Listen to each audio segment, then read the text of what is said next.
My parents beat me at my brother's party for not giving them my $630K condo. I sold their house. That sentence sounds like a headline from a cheap gossip site, except it's not. It's my life. My name is Ivanka Trump. I'm 36, and I live in Miami, Florida. I run a mid-sized property management firm that handles luxury rentals and investment properties across South Florida. Most people know the last name. Some know the headlines. Fewer understand the quiet hell that comes from being born into a family obsessed with power, image, and control, where love is conditional and success is never really yours unless it benefits them first. I built everything I have without the family name. No trust fund, no handouts, just long nights, early mornings, and deals I closed with nothing but grit and real estate hustle. But no matter how far I tried to run, family always had a way of dragging me back. And this time, they didn't come with words. They came with a champagne bottle. I moved to Miami 3 years ago after stepping down from my previous position as senior advisor. The truth I wanted out of the headlines, out of the performance, out of the rooms where people smiled with knives tucked behind their backs. I took what little savings I had left and started over. At first, no one took me seriously. Clients saw the name, made assumptions. Some expected a diva. Others thought I was just playing business until the next photo op. But I stayed quiet, worked relentlessly, and within 2 years, I was managing nearly 30 high-end properties and had bought myself a 2-bedroom condo in Brickell overlooking the bay. It was small compared to what I grew up in, but it was mine. No one could say they gave it to me.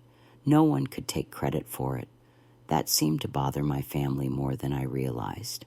My relationship with my father had always been complicated. In public, we were a team. In private, I was a pawn. When I stepped away from the family orbit, he took it as betrayal. My stepmother, Melania, never said much, but her silence always carried weight. And then there was Eric, my younger brother, the golden child who could crash a business deal and still be praised for taking initiative. Our dynamic was unspoken. I was the shield. He was the heir. We hadn't spoken in months when I got the invitation. Thick ivory paper with gold leaf, addressed formally, celebrating Eric's 35th birthday, Trump residence, formal attire requested. There was no note inside, just a time, a date, and an expectation. I almost threw it away, but something in me hesitated. Maybe it was curiosity. Maybe it was guilt. Maybe I just wanted to show them they hadn't broken me. I brought a gift. A Mont Blanc pen said I knew Eric had been eyeing online. I wore a navy dress, elegant but understated.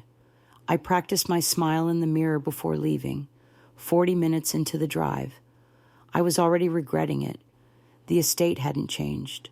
Polished gates, manicured hedges, a driveway that looked more like a showroom for luxury sedans. Inside, everything was familiar and performative.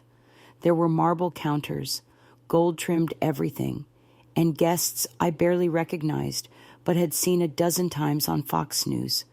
My father greeted me with a distant nod. Melania air-kissed me without meeting my eyes. Eric hugged me like nothing had ever been wrong. For a brief second, I let myself believe that maybe, just maybe, we could get through the evening without it going sideways. But families like mine don't do peace. They do pressure. And this time, it came wrapped in fake smiles and small talk. I caught it first when my father asked if the Miami market was still hot. Then came questions about my condo, my mortgage, how much I had paid, whether I had taken out loans. Melania leaned in at one point, casually mentioning how investment-wise, "Your place must be worth double now." I didn't answer. I just smiled and took a sip of water. But something in the room shifted. They knew. Someone had told them, and they wanted it.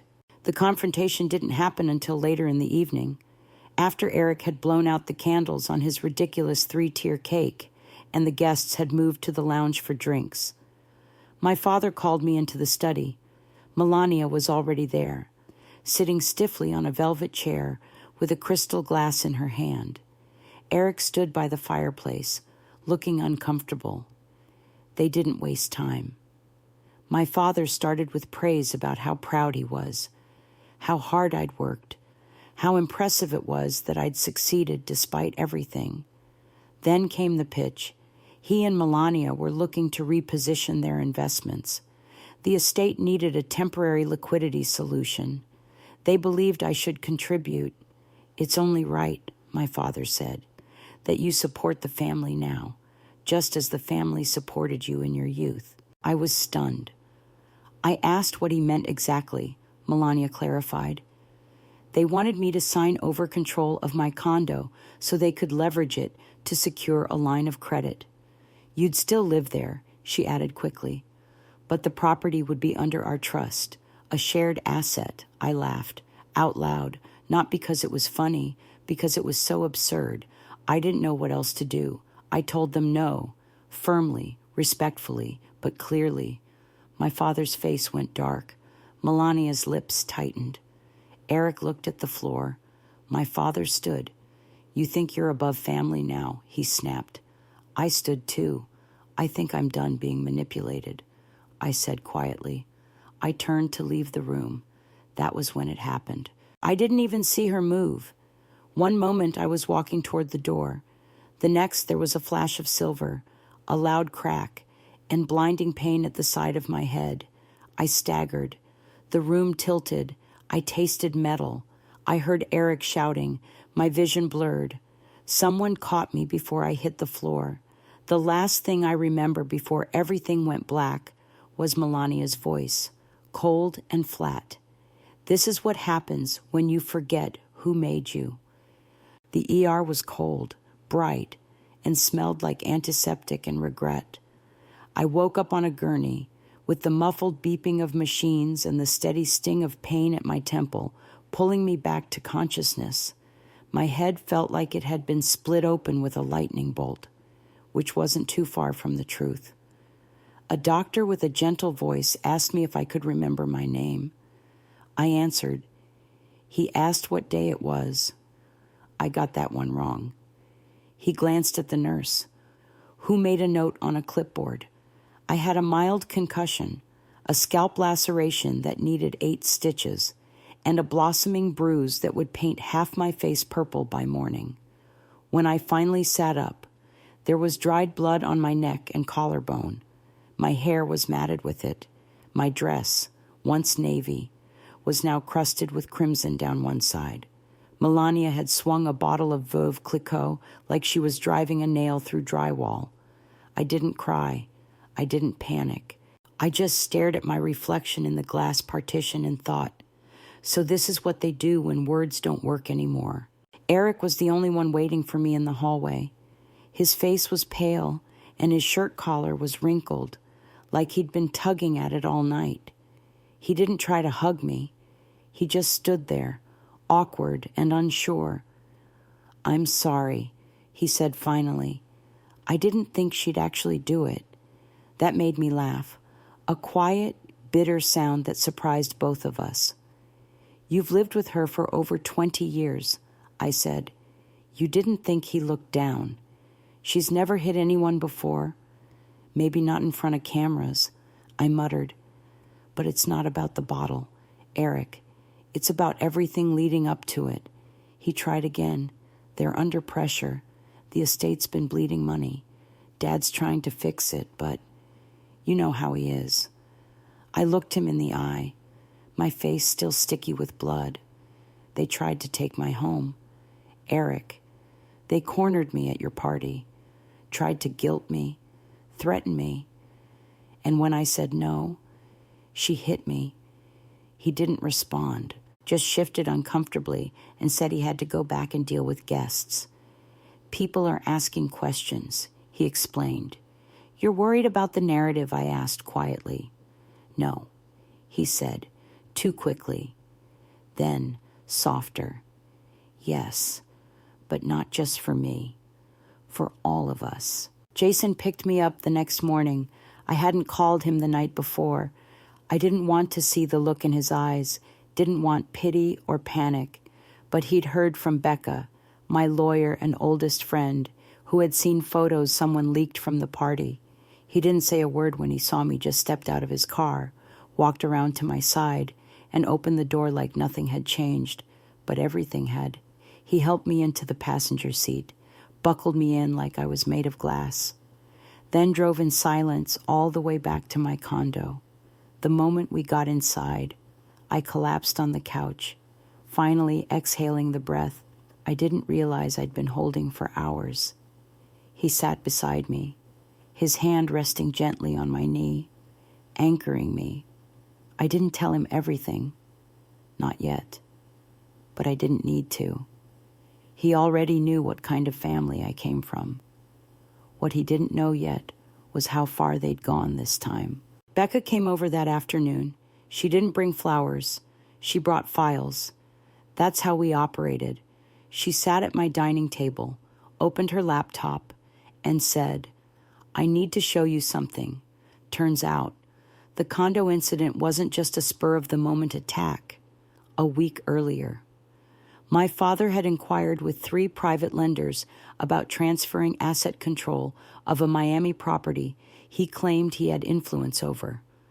One of those lenders had flagged the request because the property was legally listed under my name, only no trust, no co-signers, no liens.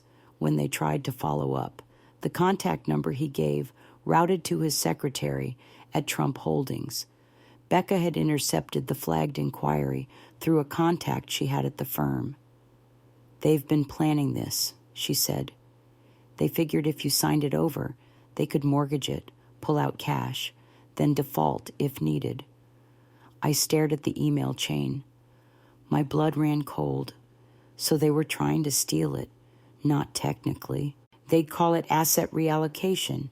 She closed her laptop, but yes, Ivanka, they were trying to steal your home. I spent the next 2 days in a strange fog, not just from the pain meds, but from the slow, dawning realization that the people who raised me, the people who demanded loyalty and obedience for decades, had crossed a line that couldn't be uncrossed. It wasn't just emotional manipulation anymore. It wasn't just disappointment or control or using me as a pawn. It was financial abuse. It was fraud. And it was violence. I sat in my condo, staring at the water beyond the glass, and felt something uncoil inside me. I wasn't angry. I wasn't sad. I was clear, a clarity so sharp it felt surgical. They had tried to destroy my independence, to reassert ownership over my success, and they had failed.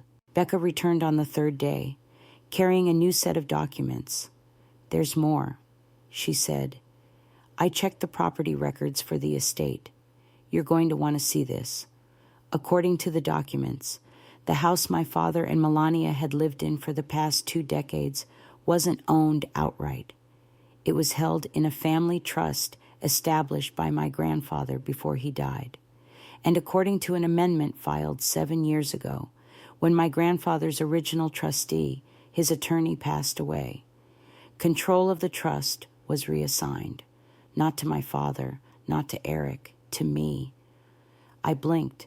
"You're saying I own the house?" Becca nodded. "Technically, you don't own it, but you control it. You're the trustee, which means you decide how it's managed, what happens to it, whether it's sold, leased, liquidated, everything." I stood slowly, pressing my hand to the side of my head, still tender from the stitches. "They didn't tell me." "No," she said, "because if you knew, you could have stopped the loans, and they've taken out a lot." I looked at her. "How much is a lot?" She sighed. "Over $800,000, lines of credit, equity withdrawals, all in the last 4 years." My stomach turned, all without authorization. They used the Trump name. No one looked too closely. I didn't scream. I didn't cry. I walked to the balcony, let the warm Miami air hit my face, and made a decision. If they wanted to weaponize my name, I'd remind them whose name it really was. I was done being quiet. I was done playing the good daughter. The next morning, I scheduled a meeting with a real estate attorney who specialized in trust litigation. Then I made a call to a colleague at South Edge Realty. I had a property I needed to list. It wasn't my condo. It was theirs. There's a specific kind of silence that comes after a decision like the one I made. It's not peaceful. It hums with anticipation, like the air right before a storm touches down. I wasn't angry anymore. I wasn't hurt. I was focused. The morning after Becca confirmed the trust details, I sat in my office at home and drafted a short, formal email to a trusted contact at South Edge Realty. Subject: private listing inquiry. I'm in control of a legacy residential asset. The owners are not on title. I want a discrete market analysis and potential buyer shortlist for a 9,000 square foot estate in Palm Beach County. No public listing yet. All inquiries to go through counsel. I attached the trust deed and waited. 37 minutes later, I had a reply. Understood. We'll handle it like a divorce settlement. That was the language I wanted. Cold, strategic, efficient. This wasn't revenge. This was reclamation. The house wasn't just any house. It had been a backdrop in 1,000 campaign images, a location for fundraisers, magazine covers, photo shoots. Every inch of it screamed status. But under the marble and chandeliers were cracks, financial and emotional. It was built on borrowed money and fading illusions, according to Becca. The trust had been created by my grandfather as a protective buffer against financial risk. But my father had found ways to bypass those guardrails. He pulled equity from the home under the guise of family-approved renovations, spent lavishly, then used family silence to avoid accountability. That silence ended the moment I requested the title abstract from the county records and signed the first seller's disclosure. Within a day, we had 4 inquiries, all cash offers, all private equity firms looking for prestige assets they could flip or lease to foreign diplomats. South Edge's lead agent, a no-nonsense woman named Alina Carver, called me personally. Ivanka, I've got 2 offers above ask already. If you're serious, we can move in 30 days. I was serious. What surprised me was how little resistance I met, at least initially. The property hadn't been officially touched in years because the lenders had assumed my father was still in charge. Once we produced the trust amendment and a notarized copy of the trustee designation, it was clear he wasn't. Becca filed a notice of intent to sell through the probate courts and included a financial summary of the outstanding debts against the property. It was brutal. Multiple open liens, back taxes from 2 years ago, and outstanding fees to a private lender that had ballooned interest rates without anyone noticing. I had inherited a bomb, but instead of letting it explode, I was dismantling it piece by piece. Still, I knew I couldn't proceed in total silence, legally. I wasn't required to inform my father or Melania about the sale until formal eviction proceedings began. But morally, or maybe just practically, I knew they'd find out the moment paperwork started circulating. So I offered them one conversation, one chance to respond like adults. I chose neutral ground, a private conference room at Becca's law office. No media, no aides, just the 4 of us. Becca sat beside me, silent but sharp-eyed. My father entered first, with his trademark swagger diluted by something heavier. Melania followed, dressed in muted gray, her face expressionless. Neither greeted me. I didn't offer pleasantries. I laid out the facts. The trust is mine to manage. The estate is in financial collapse. I have received multiple offers. I intend to accept the best one by the end of the week. You are welcome to stay in the house until closing, after which I'll require you to vacate legally. I'm obligated to offer you 30 days. I'm prepared to extend it to 60, if you cooperate. Silence followed. My father's eyes narrowed. You don't get to sell my house. I met his stare. It's not your house. It never was. The trust belongs to grandfather. He named me trustee. You've been living in it, not owning it.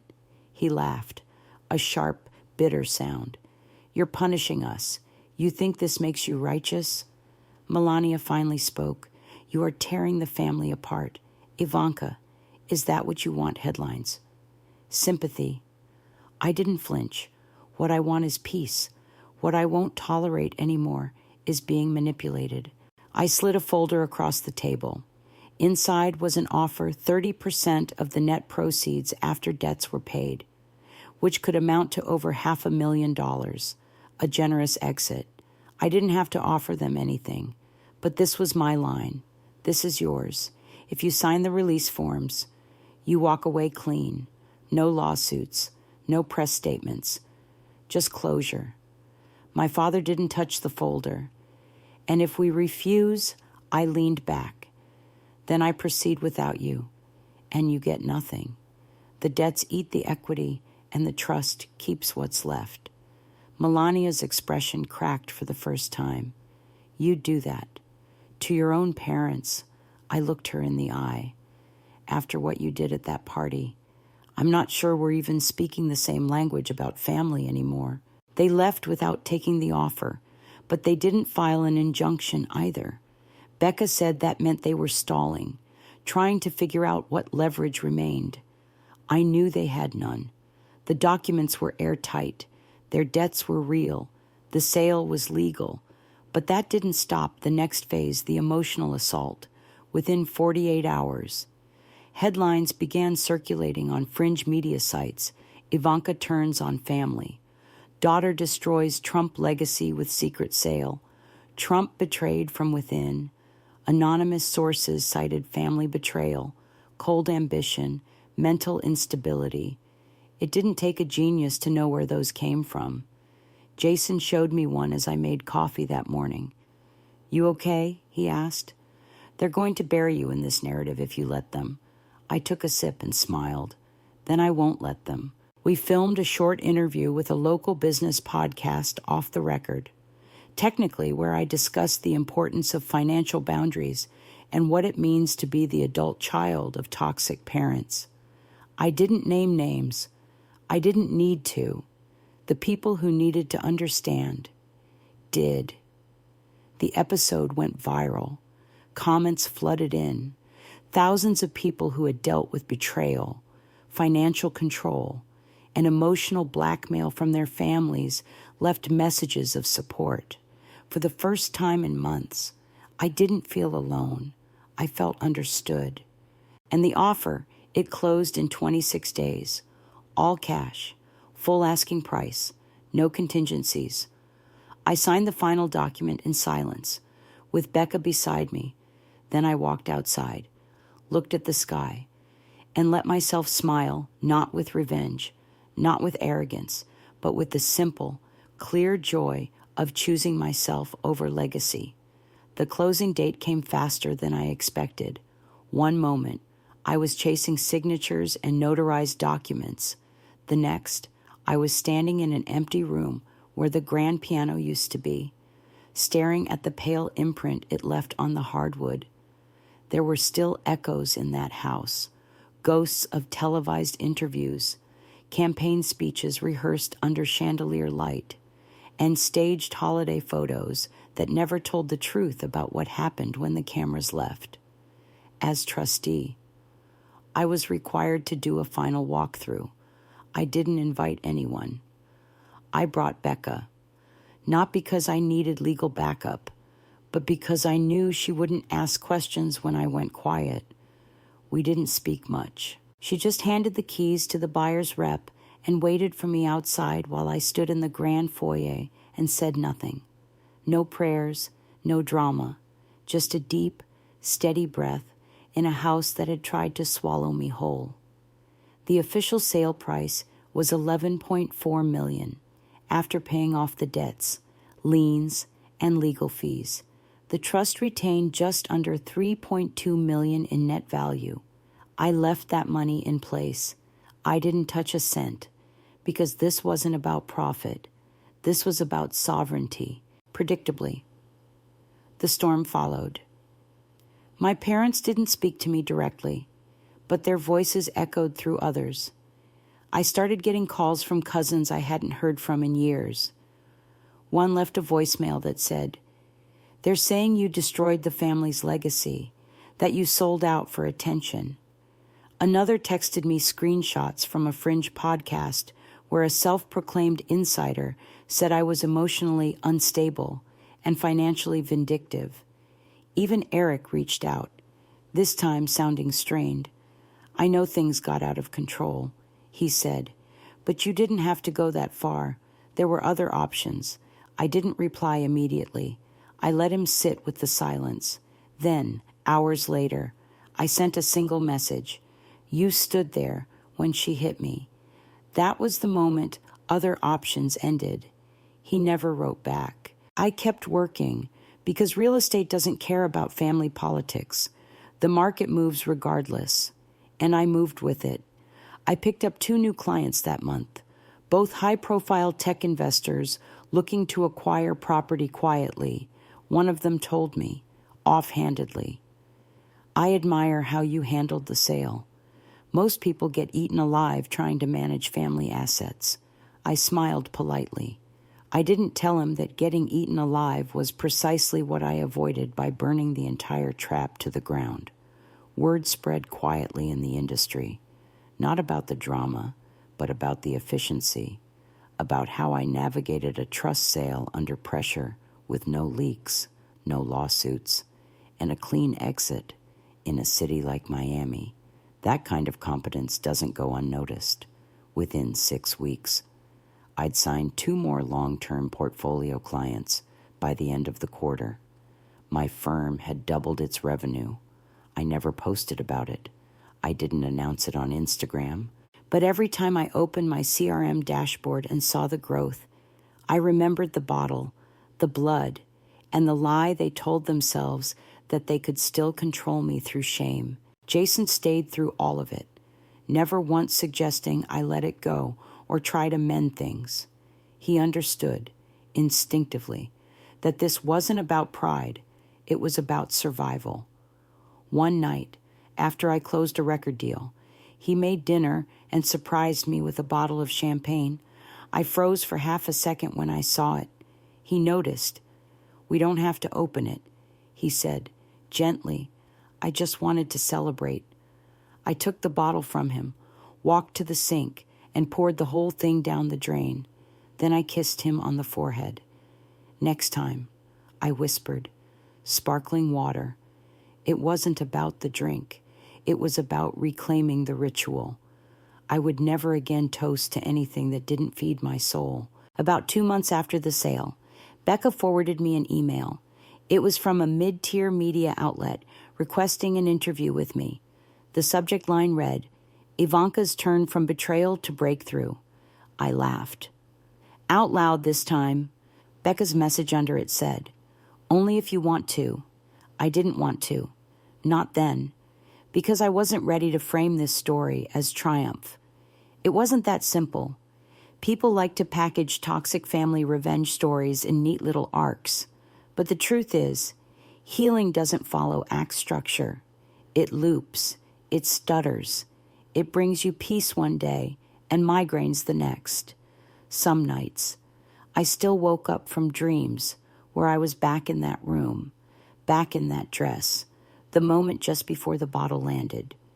But other mornings, I would stand on my balcony with the ocean breeze on my face and feel something different, like my life finally belonged to me. Eventually, the noise quieted. The headlines moved on. My parents stopped sending messages through mutual contacts.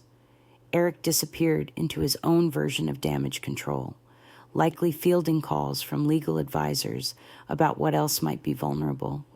And I didn't care, not out of spite, out of necessity, because choosing myself meant choosing distance, and choosing distance, sometimes, means being misunderstood forever. I accepted that, peacefully. One day, Becca handed me a thick envelope from the Trust's counsel. She said, inside was the final audit summary, along with a note from my grandfather, sealed in wax. I hadn't known there was a letter. I hadn't asked, but apparently, he had left it just in case. I opened it at my kitchen table. It wasn't long, just a few lines in tight cursive. Ivanka, I knew this trust might one day put you in the crossfire, but I believed you were the only one strong enough to carry its weight with integrity. If this letter finds you, I hope you've found your freedom too. Love, Grandpa. I closed the envelope and placed it back in the folder. I didn't cry, but my chest felt heavy with something that wasn't pain. It was recognition. After years of seeking validation from people who only saw me as a function, someone had believed in my ability to lead, even before I believed it myself. That was the real turning point. Not the sale, not the silence, but the internal shift that came when I finally accepted that love should never cost you your voice. And power, real power, isn't control over others. It's control over yourself. My parents had tried to use legacy as leverage. I turned it into a boundary, and in doing so, I discovered something I didn't even know I'd lost my own definition of family. It wasn't revenge, it was release. Spring rolled into summer with the kind of heat that makes everything feel slower, heavier, like the world itself is urging you to pause. And for the first time in a long time, I listened. The house was sold. The headlines had faded. The bruises had healed. But what lingered wasn't visible. It was a recalibration of how I moved through the world. I noticed it in small things. How I hesitated before opening emails from unknown senders. How I tightened just slightly when someone mentioned my family name in a meeting. And how I stopped apologizing for saying no. Miami has a rhythm of its own. The city doesn't care who your parents are. It only cares if you deliver. So I did. Quietly, consistently, without the circus. Jason and I had fallen into a routine that felt honest. There were no grand declarations, just soft check-ins, silent support, and a shared understanding that recovery wasn't linear. He didn't treat me like I was broken. He treated me like someone who had been through something sharp and survived with clarity. One night, as we sat on my balcony watching the lights flicker on across Biscayne Bay, he asked, "Do you miss them?" It was a simple question, without agenda. I thought about it for a long time before answering. I missed the version of them I hoped they could be. He nodded. We didn't speak about it again. That's the thing about toxic family stories. People always want a clean resolution, but sometimes the resolution is that you stop waiting for people to change and start changing how much access they have to you. Around mid-June, I received a formal letter from Eric's legal team. It wasn't a threat. It was a request. He wanted to meet privately. No media, no lawyers, just a conversation. I debated ignoring it. Part of me felt like reopening the door would only invite chaos. But Becca reminded me of something she said months ago. Closure doesn't always come from confrontation, but sometimes it comes from being the calm one in the room. So I agreed. We met at a quiet cafe tucked behind a hotel near Coral Gables. He was already there when I arrived, looking smaller somehow, like someone had turned down his volume. He stood when he saw me but didn't move to hug. We ordered coffee, and for a while, we just sat. Then he finally spoke. I should have stopped her, he said. I didn't respond. He continued. When she picked up that bottle, I knew what was about to happen, and I froze. I thought if I said something, she'd turn on me too. That got my attention. I looked at him closely. She already had. I said softly, you just didn't realize it yet. Eric went on to tell me what had happened in the aftermath, the public fallout, the private rage, how our father had tried to spin the narrative within his circle and failed, how Melania had become reclusive, blaming everyone but herself, how donors had pulled back, branding them unstable liabilities, and how, for the first time in his life, he began questioning whether loyalty to them was costing him more than he wanted to admit. I know I've benefited, he said, from the name, the resources, the excuses, but I also know I've been a coward, and I don't want to be anymore. I didn't know what to say. Part of me wanted to believe him. Another part was still bracing for the bait and switch, but then he pulled out a small envelope and slid it across the table. What's this? I asked. Proof, he said. I've signed over power of attorney for my remaining stake in the family holding company. I'm stepping away. For real. I opened the envelope. It was legitimate. I'm not asking for forgiveness, he added. I'm asking for space to do better. That landed differently. Not as an apology, but as accountability. I nodded slowly. You don't owe me change, I said, but you owe it to yourself. We didn't promise to stay close. We didn't take a selfie. We finished our drinks in silence, and when we stood to leave, he hesitated. Do you think they'll ever see what they've done? I gave him the most honest answer I had. No, but that doesn't mean we have to carry it for them. In the weeks that followed, something in me settled. It wasn't closure in the storybook sense. It was more like anchoring. The storm had passed. I was still standing, stronger not because I won, but because I walked away with my name intact. That fall, I partnered with a nonprofit focused on helping women escape financially abusive households. We launched a new grant for survivors who needed housing support after leaving toxic family environments. I didn't put my name on it. I didn't need the attention. But when we funded our first 5 emergency leases, I sat in my office alone and let myself cry for the first time in months, not out of sadness, but out of recognition. This was the legacy I chose. Not wealth, not revenge, but redirection. Jason and I eventually moved in together. There was no proposal, no ring, just a quiet moment one Sunday morning when he asked, "Why don't we make this permanent?" And I said, "Okay."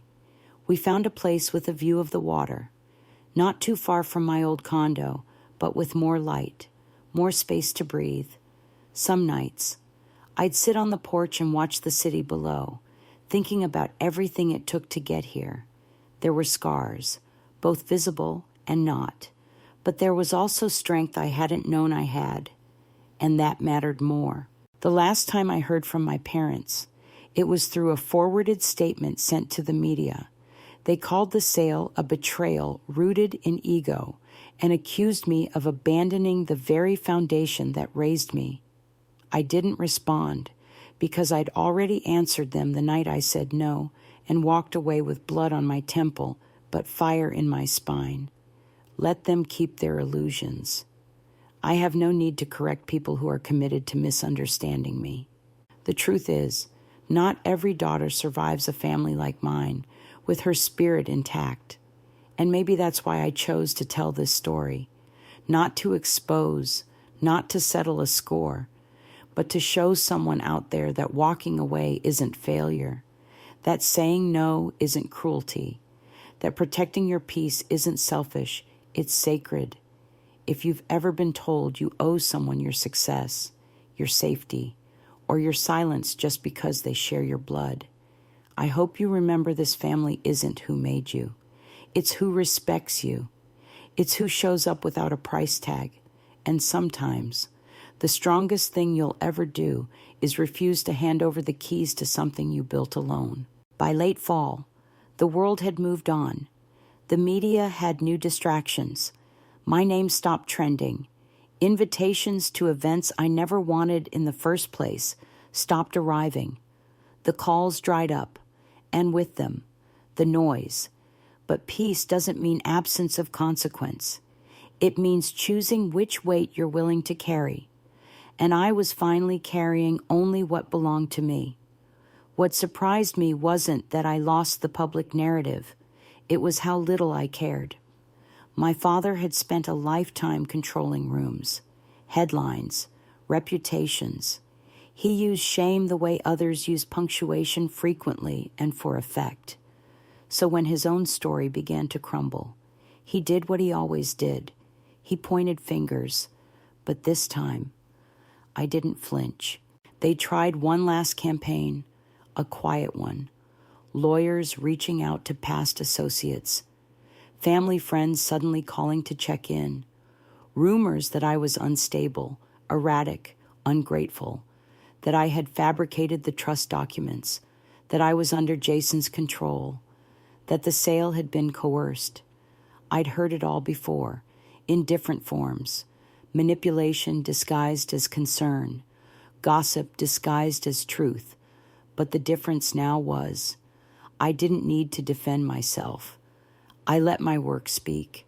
I let the contracts I'd signed, the clients I'd helped, and the integrity I'd chosen speak louder than any accusation whispered behind closed doors.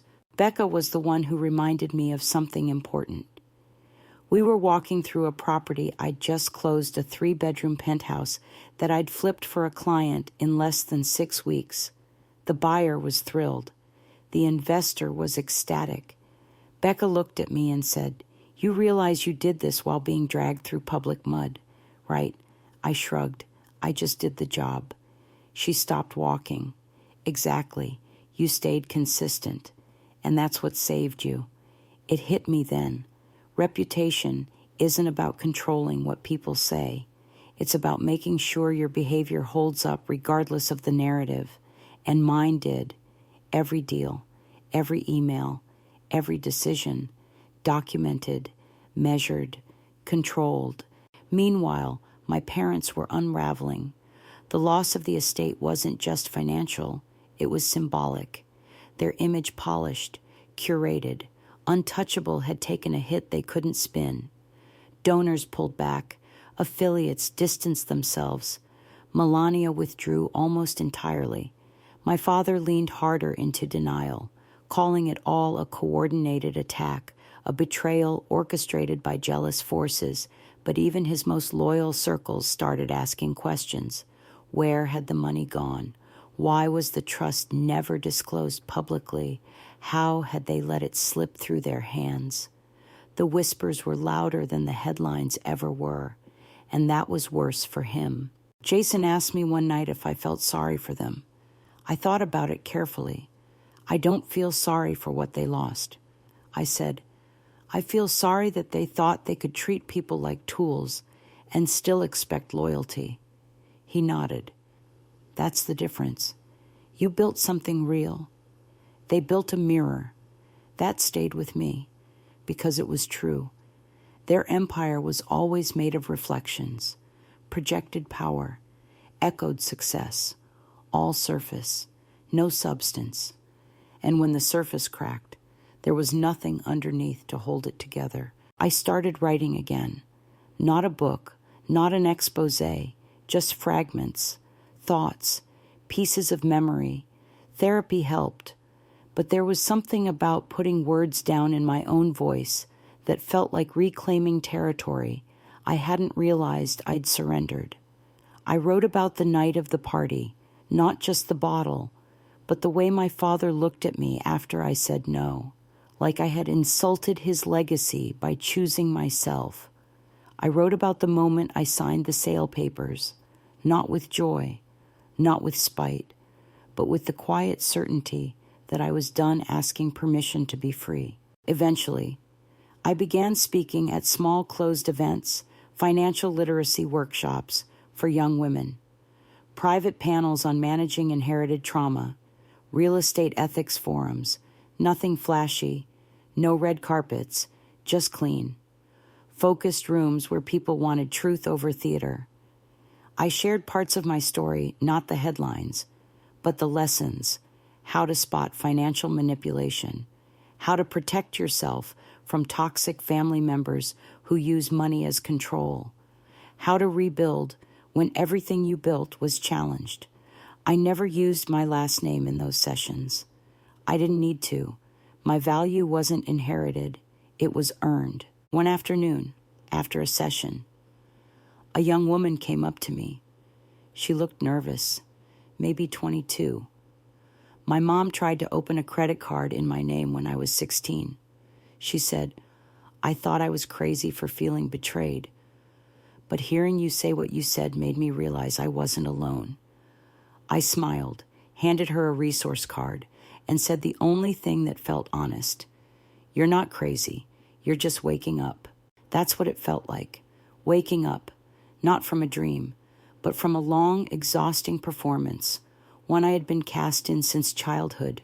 Daughter, heir, silent supporter, and then suddenly myself, not perfect, not healed completely, but awake, aware, aligned, on the 1-year anniversary of the party. I didn't mark the date with sadness. I spent the evening at a rooftop restaurant with Jason and Becca, drinking mocktails and watching the sun dip behind the skyline. They surprised me with a gift, a framed map of Miami, etched in brass, with one line engraved beneath it, "She came home to herself." I laughed, not because it was funny, but because it was right. That's what this city had become for me, not an escape, but a return, a reclaiming. And in that moment, I knew this wasn't the end of the story. It was the beginning, not of revenge, but of legacy, not the kind you inherit, the kind you create. There's a strange peace that comes after a storm. You didn't start, but survived anyway. By the time winter edged into the Florida breeze, I'd stopped checking the news for mentions of my name. I no longer tensed at unknown numbers or felt the need to explain my story before someone asked. The world hadn't forgotten what happened, but it had recalibrated. And in that quiet recalibration, something unexpected emerged: respect, not the loud, performative kind that demands attention, but the steady kind that follows consistent action. People in the industry began reaching out, not because they wanted gossip, but because they saw results. I'd proven that I could hold my ground when the pressure came from the very people who once claimed to build me, and in real estate, in life, in business. That kind of integrity isn't common. It's magnetic. One of the biggest opportunities came wrapped in silence. A former client referred me to a private family office that had quietly parted ways with their former management team after discovering internal fraud. They needed someone who could oversee asset recovery, but also navigate emotionally messy legacies. "We heard you're good in complicated rooms." The contact said during our initial meeting. I didn't flinch. I simply nodded. "I've had some practice." They offered me a consulting role, high level, high trust, the kind of work that could reshape the next phase of my career. I took it, not for the title, but because I knew I wouldn't have to pretend. I wouldn't have to dim anything down to be palatable. I could lead without performance. Jason noticed the shift in me long before I did. One evening, he found me at my desk, looking through a proposal draft for a legacy investment deal, and said, "You used to second-guess yourself with things like this. Now you just move." I looked at him for a long moment. "It's not that I stopped being afraid," I said. "It's that I stopped asking for permission to act anyway." He nodded, then added something that stuck with me for days. That's what power actually is. Not domination, not noise, but knowing you can choose. That was the lesson no one teaches in toxic families. You grow up believing power means control, obedience, winning arguments, holding the room, but real power, clean, honest, quiet power is autonomy. And for the first time in my life, I had it. In February, I was invited to speak at a private leadership summit in Palm Springs, not as a celebrity, not as a legacy name, but as a woman who had built something real, under pressure. The theme was transformation in the face of adversity. I hesitated at first. I wasn't sure I wanted to walk back into the spotlight, even behind closed doors. But then I realized something. I wasn't hiding anymore. I was choosing. So I said yes. The room was intimate, maybe 70 people, founders, investors, advisors. And when it was my turn, I didn't tell the bottle story. I told the boundary story. How I sold the house not out of vengeance, but out of principle. How I learned to measure legacy not in square footage, but in whether your name makes people feel safe or afraid. How rebuilding after betrayal isn't about erasing the pain. It's about choosing not to live from it. Afterward, a woman in her 50s pulled me aside. She said she'd been trying to untangle herself from her brother's control of their family business for years. She asked how I found the courage to finally say no. I told her the truth. You don't wait for the fear to leave. You just act anyway, and let clarity catch up later. She started crying, not from sadness, but from recognition. And that's when I understood why I'd been through all of it. Not so I could win, not even so I could grow, but so I could speak with honesty in rooms where honesty has long been expensive. Back in Miami, I started mentoring younger women entering real estate, not in flashy panels or LinkedIn posts, but one-on-one. The kind of guidance I wish I'd had when I first walked away from everything familiar. I taught them how to read contracts, how to negotiate in male-dominated spaces, how to trust their instincts when a deal felt wrong. But mostly, I taught them what no seminar ever did, that your last name doesn't determine your worth. Your voice does. Your ability to walk away does. Your refusal to make yourself small in order to fit a mold you didn't design. That's what builds a career and a life. One of them, a 24-year-old named Layla, asked me over lunch, "Do you ever think about what would have happened if you gave them the condo? I didn't even have to pause. I wouldn't be sitting here." I said, not just because they would have taken it, but because I would have taught myself that my boundaries are negotiable. That's the slippery thing about toxic families. The loss isn't always visible. Sometimes it's the quiet erosion of self-respect, and the only way to stop it is to plant a flag and mean it when you say, enough. That evening, Jason and I walked along the marina, passing couples and boats and lights dancing on the water. He reached for my hand and said, "You know, I always knew you'd come out of this stronger, but I didn't expect you to be this calm." I laughed. Neither did I. But calm doesn't mean it didn't hurt.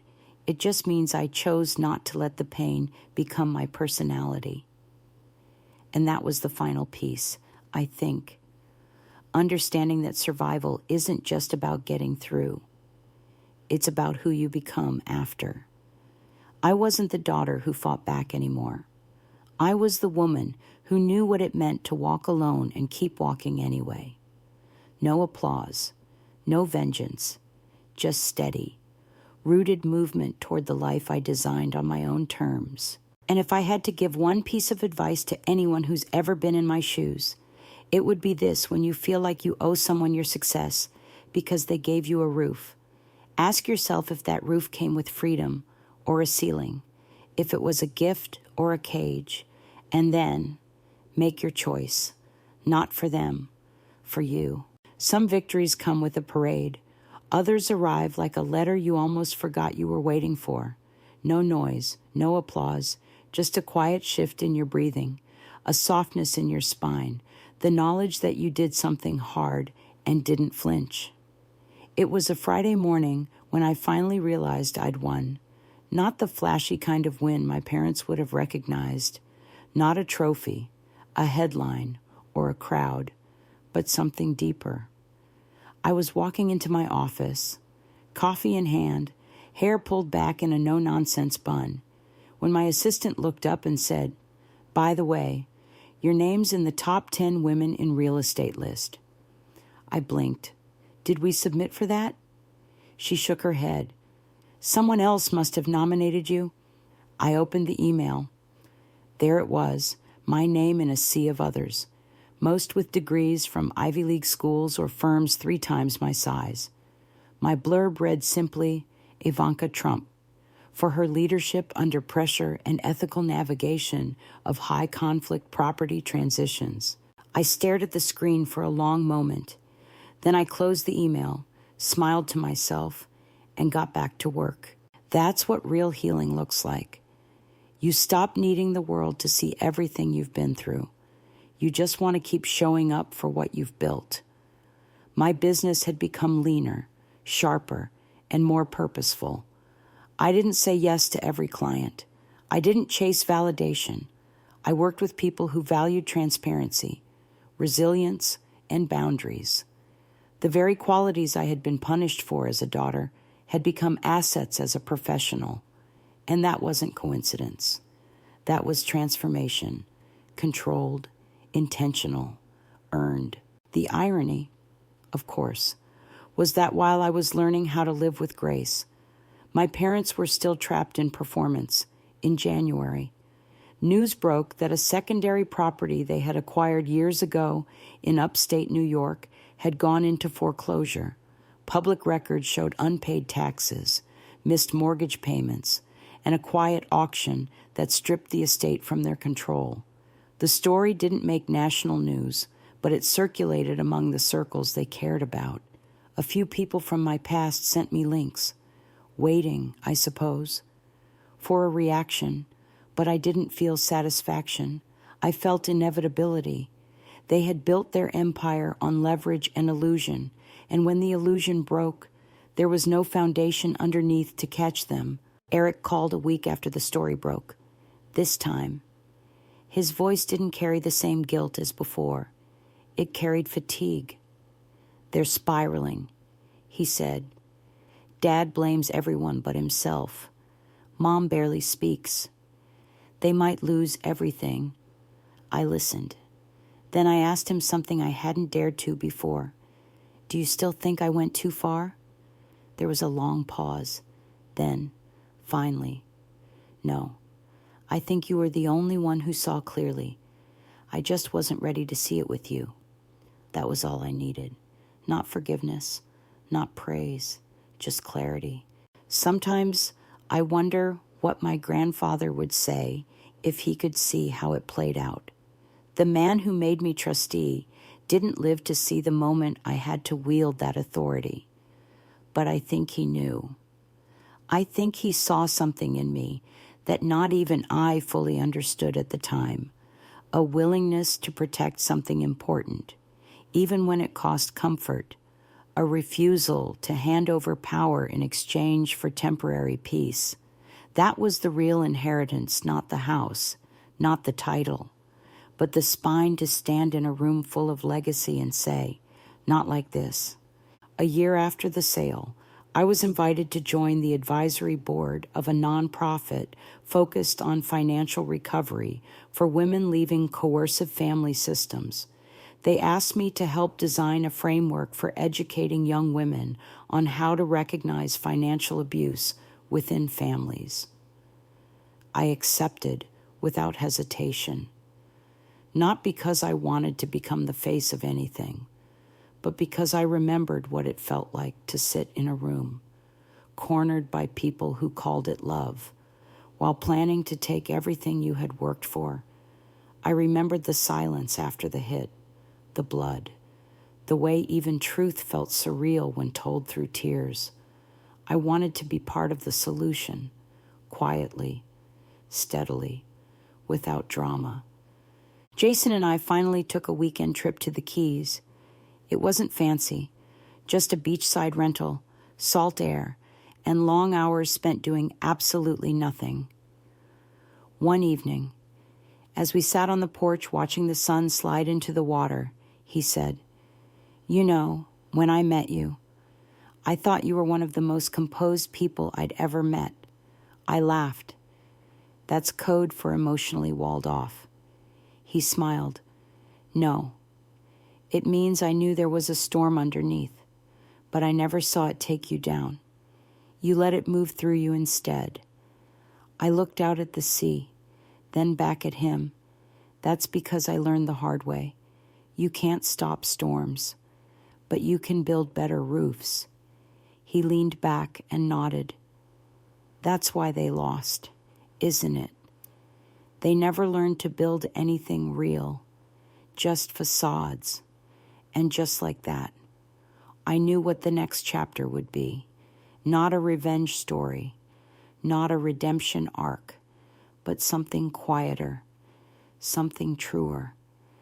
The world is full of people who survive things they never talk about, who wake up each day and keep going, even when no one sees the cost.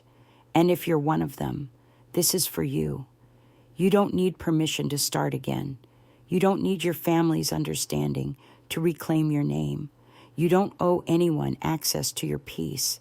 And most of all, you're not selfish for choosing to protect what you built, even if the people asking you to sacrifice it are the ones who helped you walk in the door. I didn't win because I sold their house. I won because I didn't let that house define me. I didn't let their rage become my identity. I didn't let betrayal set the rules.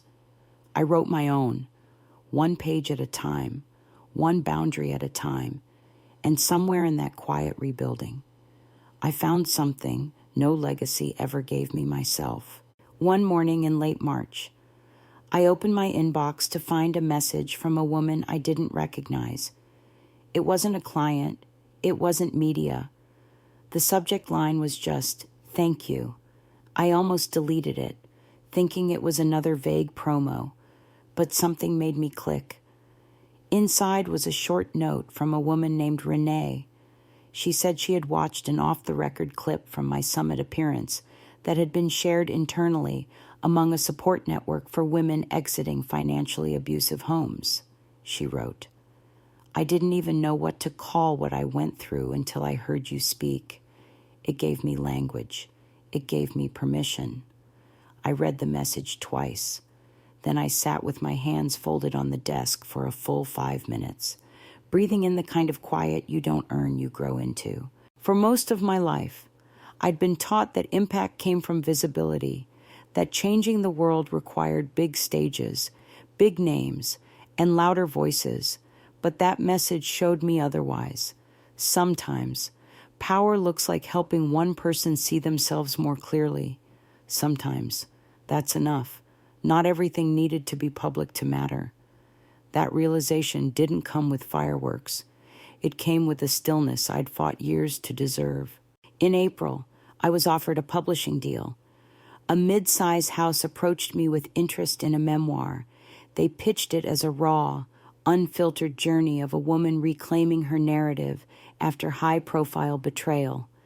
The advance was generous. The editorial team was thoughtful. But something in me hesitated. I wasn't afraid of telling the story. I was afraid of it becoming commodified, of people reducing it to a drama instead of the deeply personal transformation it truly was. I sat with the offer for a week, talked it through with Jason, talked it through with Becca. Then I declined, not because I didn't have a story worth telling, but because I wasn't ready to let someone else shape the ending.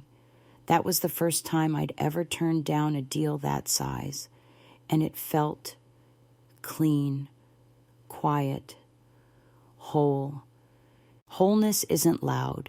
It doesn't need defense. It doesn't chase closure. It simply exists as a quiet knowing that you are no longer negotiating your value with people who confuse proximity with entitlement. And the more I lived from that space, the more I saw how different the world looks when you're no longer trying to prove anything to anyone. I stopped explaining why I didn't go home for the holidays.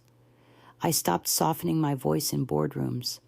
I stopped feeling guilty for being successful without needing their permission, and in that stripping away, what was left was real. I'd started journaling again, not for content, but for calibration.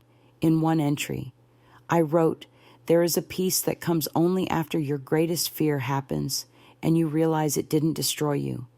That was what the night of the party had taught me, not just that my family could turn on me, but that I could survive it, walk through the ashes, and still have something to offer. Not bitterness, not revenge, but clarity. And it's funny, the moment I stopped needing to be seen, people started noticing. A luxury development firm reached out for an executive collaboration. A foundation asked me to co-host a retreat on ethical leadership. A documentary team inquired about including my voice in a series on family and wealth. I didn't say yes to all of it, but I chose from a place of alignment, not hunger. I wasn't proving anything. I was building something. The real change, though, happened on a smaller scale. At lunch with Layla, one of the mentees I'd grown closest to, she said, "I used to think being powerful meant being untouchable, but you showed me it just means being clear." I smiled. Untouchable people are usually hiding something. Clear people just stopped lying to themselves. She nodded, eyes shining. Then I want clarity more than power. That was the shift I wanted to see in the world. Not more people chasing thrones, but more people refusing to live in cages, no matter how gilded they look. By early summer, I'd created a quiet rhythm. Mornings for deep work, afternoons for client calls, evenings for walks with Jason or solo time by the bay. On Sundays, I cooked, not for show, not for guests, just for me.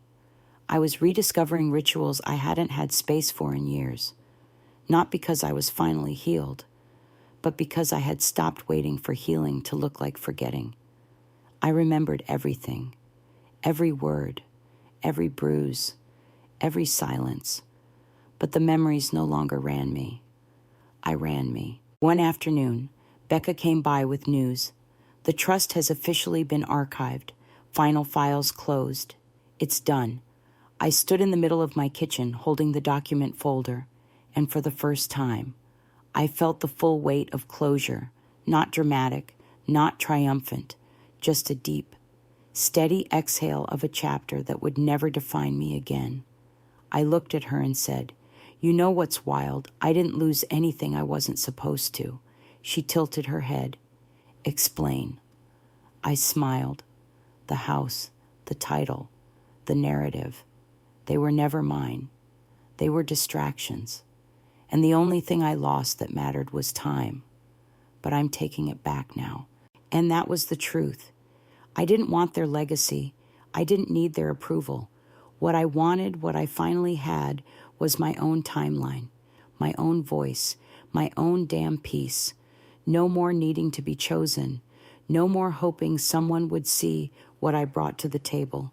I had built my own table, set it with care, and locked the door behind me. So if you're listening to this and you've ever been shamed for walking away from people who gave you life but never gave you love, know this: leaving is not failure. Leaving is a form of belief, belief in the life you deserve, even if no one taught you how to live it. And sometimes that belief will feel lonely at first, but eventually it becomes the safest thing you've ever known. It's strange how life moves forward without asking for your permission. One day you're standing in a room, surrounded by the people who raised you, feeling like you owe them everything, even your silence.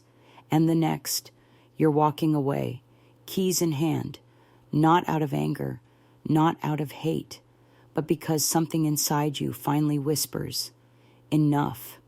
That whisper is quieter than rage, but it's louder than blood.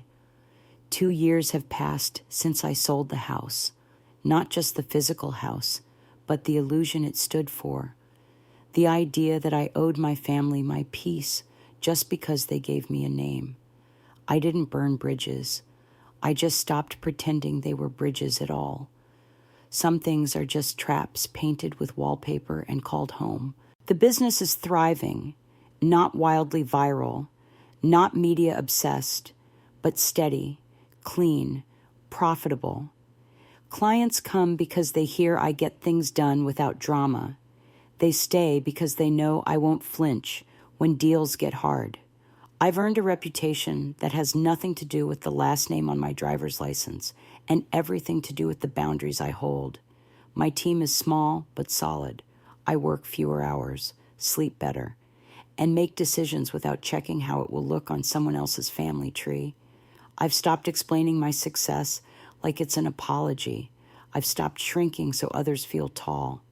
And the wildest part, I don't miss who I used to be, not even a little. Eric and I have found a fragile kind of peace, not reconciliation in the storybook sense, but understanding, mutual respect. We talk on the phone about once a month. He updates me on his kids. I tell him about a property I just closed. There's no emotional excavation, no picking at old scabs, just two adults who survived the same house and are trying to raise something better than what we were given. Last Thanksgiving, he texted a photo of his daughter setting the table. No note, just the image. But I understood exactly what it meant. She's safe. She's free. She'll never know what it's like to be hit for saying no. Jason and I are still together, still steady. We haven't gotten married. We haven't bought a bigger house. We haven't posted a picture-perfect life. And that's exactly how we want it. There's something radical about loving someone without needing to prove it to the world. He knows where I came from. He knows what I've lost. And he knows I'm not looking for rescue. I'm building something real, and he's beside me, not in front, not behind. That kind of love doesn't look loud.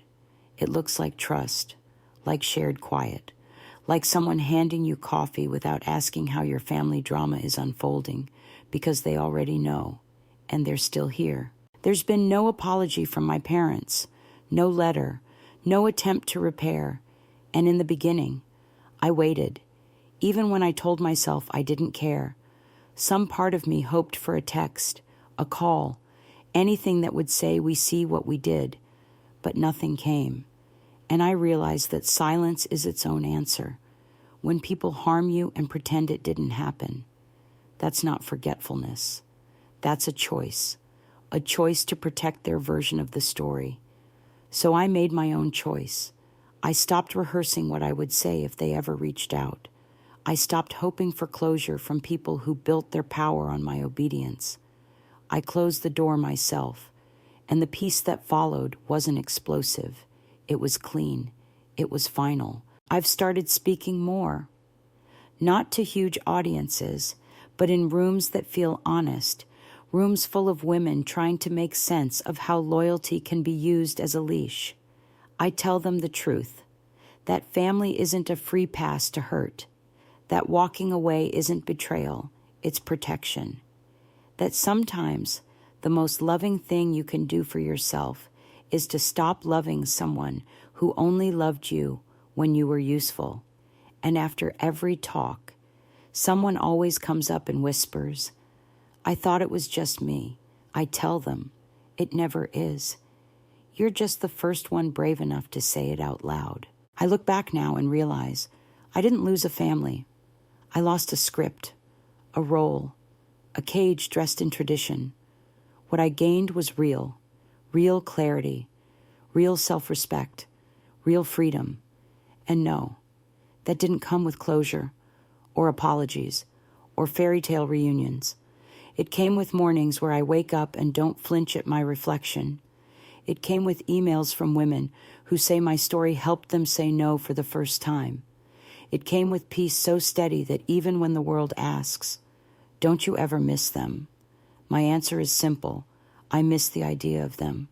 but I don't miss the cost. One of my old colleagues once asked me if I thought I'd ever go back, not to the house, but to the relationship.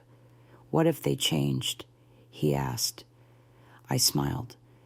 Maybe they will, but I've changed too, and I won't become small again just to make them comfortable.